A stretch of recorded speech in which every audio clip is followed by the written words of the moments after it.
FEM y diferencia de potencial entre bornes de una pila real. Bueno, miren, acá vamos a empezar a ver las diferencias que hay entre una pila ideal y una pila real. Obviamente, en la realidad nada es ideal, ¿cierto? En este caso tenemos la pila ideal, que es esta, ¿cierto? Donde una pila ideal sería una pila que puede asegurar o sostener una diferencia de potencial constante entre los bornes, independientemente de la corriente que le solicite. O sea, independientemente de la carga, como se llama generalmente, como se dice habitualmente. Eso no ocurre en la realidad. Las pilas no siempre pueden ofrecer, entre sus bornes, una fuerza electromotriz o una diferencia de potencial, en este caso epsilon, la fuerza electromotriz. Sí, es constante la fuerza electromotriz porque depende de los potenciales electroquímicos, de los elementos, de los electrodos, en eso no me voy a meter, pero la pila real no es así. La pila real tiene una forma como esta, donde hay el principio de la pila, propiamente dicha, ideal si querés, acompañado en serie con una resistencia interna. Esta R minúscula es la resistencia interna. Si querés le puede poner R sub I, a veces en los libros aparece como R sub I. Yo le puse R minúscula para diferenciarla de una R mayúscula, que sería la resistencia de la carga, con la cual cargas al circuito, o sea, una lámpara o lo que sea, que va a alimentar con esa pila. Entonces, como la pila real tiene una resistencia interna, se puede demostrar esto, que tiene una resistencia interna que determina que cuando empieza a entregar corriente, su diferencia de potencial efectiva en bornes disminuye. O sea, la diferencia que hay realmente entre los dos terminales de la pila, entre esos dos puntos, no es igual a la FEM, sino, como vamos a probar ahora, la FEM epsilon menos I por R, siendo R la resistencia interna, la R minúscula. O sea que al final es menor. O sea que como en la práctica es como que se va chanchando, digamos, a medida que le sacás corriente, es como que si pusiera varios focos en paralelo, varios foquitos y pretendés que con esa pila ilumine mucho, lo que va a ocurrir es que se va a ir disminuyendo la diferencia en bornes efectiva AB. Entonces acá hice un dibujo de una pila, fíjense, una silueta de una pila. Esto representaría una pila real, por supuesto, no una pila ideal. Y está formada, como hemos visto, como por una fuente electroquímica de un potencial epsilon o de una fuerza electromotriz epsilon constante. Así se agote la pila, siempre es constante, pero en serie con la misma hay una resistencia interna R minúscula. Y ahí están los terminales efectivos de la pila. ¿Ven? Le dice el pico sobresalido del borne positivo y el otro el borne negativo de la pila. Y con esa pila alimento una carga, como se dice habitualmente, una resistencia, ¿cierto? Y ahí voy a observar que circula una corriente eléctrica. En el sentido convencional va del borne positivo al borne negativo, como ya sabemos, ¿no? Bueno, y determina una caída de potencial más o menos en la resistencia de carga R mayúscula, para diferenciarla de la resistencia interna R minúscula, que está dentro de la pila, no la conozco, etcétera. Habrá forma de medirla, pero existe, pero no está directamente medible, ¿no? Entonces, al considerar el circuito completo dado por la pila real con la carga o resistencia de carga R mayúscula, por ley de Ohm vemos que la corriente eléctrica, la intensidad de corriente eléctrica que va a circular por ese circuito, fíjense que la resistencia de carga R mayúscula y la resistencia de la pila interna R minúscula están en serie las dos. Entonces, evidentemente, el único voltaje o causa disponible para que circule la corriente es la FEM o fuerza electromotriz, ¿cierto? Aplico la ley de Ohm. Sabemos nosotros que la ley de Ohm, ¿cierto? Es que B es igual a I por R, viva Independiente Rivadavia, ¿o no? Entonces la corriente siempre, en todo momento, digamos, es igual a la tensión o al voltaje sobre la resistencia. En este caso, como las dos resistencias R mayúscula y R minúscula están en serie, esta sería la resistencia total, la suma de las dos. Y la fuerza electromotriz, epsilon, es la diferencia potencial efectiva que provoca la circulación. Fíjense cómo le puse la polaridad. Más menos es la polaridad de la pila ideal de fuerza electromotriz epsilon. Después es una caída, ¿ven? Es una caída de potencial. Esta más a donde entra, menos a donde sale. Sigue la corriente por acá, sigue por acá, sigue por acá. Cuando entro por acá, también acá adentro le puse más a donde entra a la resistencia interna, menos a donde sale. Bueno, está claro de que esa R interna se tiene que sumar con la R externa, con la R mayúscula. Está perfectamente, ven, más menos, otra resistencia más. Hagamos de cuenta que otra resistencia más. Entonces la corriente en el circuito va a ser igual a la diferencia de potencial efectiva, que es la FEM de la pila, dividida la resistencia de la asociación serie, R mayúscula más R minúscula. ¿Se ubican? A partir de ahí despejo epsilon. Y R más R, ¿no? Pasa multiplicando ahí. Y queda I por paréntesis R más R igual a epsilon. Bueno, distributiva. Esto es matemática, ¿o no? I por R mayúscula más I por R minúscula igual a epsilon.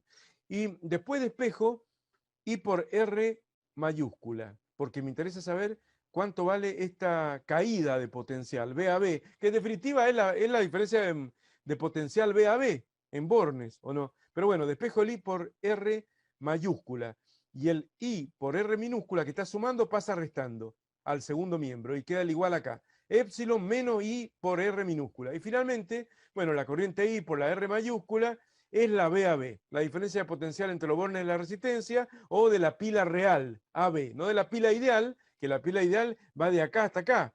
Pero obviamente que ese punto que estoy haciendo ahora, este de acá, ese punto C o como quieran llamarle, no es accesible. No sabemos dónde está ese punto. No está ese punto. Se ubican. Y queda finalmente que I del circuito por la R mayúscula es la diferencia de potencial B a B, o caída de potencial o subida si lo mirá del punto de vista de la pila. La diferencia de potencial en borne es igual a la FEM de la pila, epsilon, menos, y hay que descontarle un poquito. Un poquito porque la resistencia interna de las pilas suele ser muy pequeña. Suele ser muy pequeña, sobre todo cuando la pila está nueva o en buenas condiciones. La resistencia interna de la pila es muy poco. Por ejemplo, qué sé yo, 0,2 ohm, pongámosle. Entonces, al ser muy poca la resistencia interna, en la medida que no lo cargues mucho, o sea, que no le extraigas a la fuente mucha corriente, a la pila no le extraigas mucha corriente, ese producto I por R viene a ser bastante pequeño, va a ser bastante pequeño. Entonces la diferencia de potencial efectiva B a B es muy parecida a la FEM de la pila. Pero a la medida que si vos le querés traer mucha corriente a una pila, porque las pilas, viste lo que son las pilas, o sea, hay pilas distintas, está la pila, todas pueden tener, por ejemplo, las pilas comunes, pueden tener 1,5 volt por ahí, todas, estamos hablando de las comunes, no de las de los relojes y demás, pero pueden tener 1,5 volt y tener las pilas AA, que son más o menos pequeñas, la AAA de los controles remotos, que son más pequeñas, todo más finitas y más delgaditas, y después están las pilas medianas, las pilas grandes, que casi ni se ven ahora, pero todas tienen la misma FEM, y sin embargo son más grandes, y casi todas tienen 1,5 volt, esas pilas comunes, ¿no? No hablemos de las baterías y tantos tipos de baterías que hay, ¿no? Si vas al Mago, por ejemplo, ahí a la Casa del Mago, en la calle Lavalle, tienen 500.000 millones de baterías distintas de todo tipo, impresionante. Pero las pilas comunes suelen tener todas 1,5 volt. Lo que estoy diciendo con esto es que vos, si vos agarrás una pila, por ejemplo, los controles remotos, no tengo ninguna AAA cualquiera, ¿cierto? Agarrás y le empezás a conectar mucha carga, o sea, le ponés un foquito y otro, y otro, y otro, todo en paralelo, como se comunican, como se conectan habitualmente las cargas, le ponés otra resistencia acá de otro foco y otra resistencia acá, ¿qué pasa? La resistencia equivalente baja, eso ya lo hemos visto, asociación en paralelo, baja la resistencia equivalente, sube la corriente, entonces le empezás a sacar mucha corriente. Enseguida lo vamos a ver porque lo puse todo, el tip teórico en la última página del apunte teórico. Lo cargas mucho al circuito, le sacás mucha corriente y cuando le sacás mucha corriente, a ver lo que pasa, ¿o no? Ya empieza a ser importante el I por R, o por más pequeña que sea R, empieza a ser importante y entonces te empieza a caer la diferencia de potencial efectiva en bornes B a B. Entonces distingamos entre lo que es la FEM de la pila, que aparece en todas las placas de las pilas, en todas las especificaciones de la pila, aparece la FEM en bornes, que no es igual a la hora de conectarla a un circuito a la diferencia de potencial efectiva B a B. Todo eso está comentado acá. Bueno, y ahí se puede ver perfectamente cuál es la diferencia, ¿cierto? Que la B a B es epsilon menos I por R. Bueno, ya está, ya lo explicamos suficientemente. Si la pila estuviera en vacío, dice acá, en vacío, eso no es que está en el vacío, sin rozamiento con el aire, no, en vacío, en la electricidad, bueno, o en cualquier máquina, significa sin estar realmente entregando potencia. Por ejemplo, en un auto, si vos lo acelerás y le apretás el embrague para que no arranque el auto, ¿no? Le apretás el embrague, lo tenés en el garaje ahí cerrado, no vas a acelerar en nada, y le das una acelerada, rum, rum, rum, ahí lo acelerás en vacío el motor, y lo podés pasar de revoluciones, se te puede quemar, qué sé yo, romper el motor si lo pasás de revoluciones, de RPM en vacío, o sea, sin que esté empujando al auto, efectivamente. Ahora, si vas a la calle, es otra cosa, pero bueno, en vacío en las máquinas se llama cuando vos no lo cargas. O sea, si a la pila no la cargas, o sea, le desconectás esta resistencia, se la desconectás. Entonces, significa que no tiene carga conectada.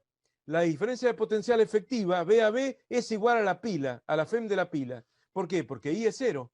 Si no circula corriente, I por R se hace cero y queda que V a V es igual a epsilon, ¿cierto? Pero cuando a la pila le empezás a demandar corriente, la diferencia en bornes, V a V, efectiva, en bornes, empieza a caer con respecto a la FEM. Y empieza, en lugar de tener 1,5 volt, tiene 1,4, 1,3, y cuando la pila está agotada, eso ya lo habíamos dicho ya, y está anotado acá, está todo escrito. Cuando la pila está muy agotada, te sigue manteniendo la FEM, porque esa depende del potencial de los electrodos, electroquímicos, y eso sigue estando. Y si vos la medís, esto lo habíamos dicho ya, así que es reiterativo, está escrito ahí, si la medís con un voltímetro electrónico, que es un voltímetro que tiene mucha resistencia interna y te demanda poca corriente, te va a poder medir casi nada de corriente, va a poder medir que tiene la FEM que dice la pila.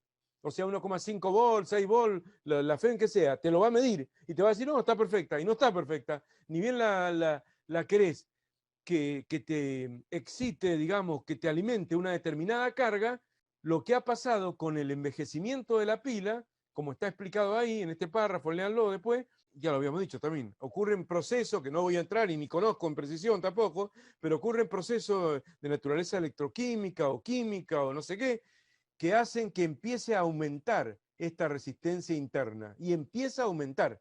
Y entonces en lugar de valer 0,2 ohm, vale 2 ohm, 10 ohm, 20 ohm, 100 ohm. Y bueno, entonces eso en la práctica, cuando le empezás a sacar corriente, la FEM cae abruptamente, porque la diferencia de potencial efectiva es la FEM menos I por R. Y si la R crece, por más chiquita corriente que le querés sacar, se te achancha, se te cae, ahí nomás. Ni bien le querés sacar corriente a la pila. Por eso hay unos medidores, hay algunas pilas que venían con un plastiquito, una huevadita, o que vienen con algún método para medir si está cargada o está descargada, pero no sé bien cómo es, pero básicamente debe tener en cuenta eso, debe cargar algo, o sea, extraerle algo de corriente en la prueba para poder ver si sigue manteniendo la FEM o algo muy parecido a la FEM como diferencia de potencial efectiva, muy parecido a epsilon, como V a V, o si se achancha mucho. Si se te cae mucho, la pila no sirve más. Ya está, la tenés que reemplazar, no corre más. Bueno, todo eso está explicado ahí. Pero esta fórmula quería que la vieran, porque hay algunos problemas en donde por ahí la vamos a usar y a veces hay problemas en donde tengamos que resolver problemas con fuentes que tengan también su resistencia interna, o que te digan, tengo una pila con una resistencia interna de tanto, y de pronto te dan un dibujo y no te la dibujan la RI. Y bueno, pero tenés que agregársela, porque si te lo está diciendo el enunciado que hay una resistencia interna, RI o R minúscula, como quieras llamarle, te lo tenés que agregar después al circuito en serie con la pila. Siempre en serie con la pila, la resistencia interna.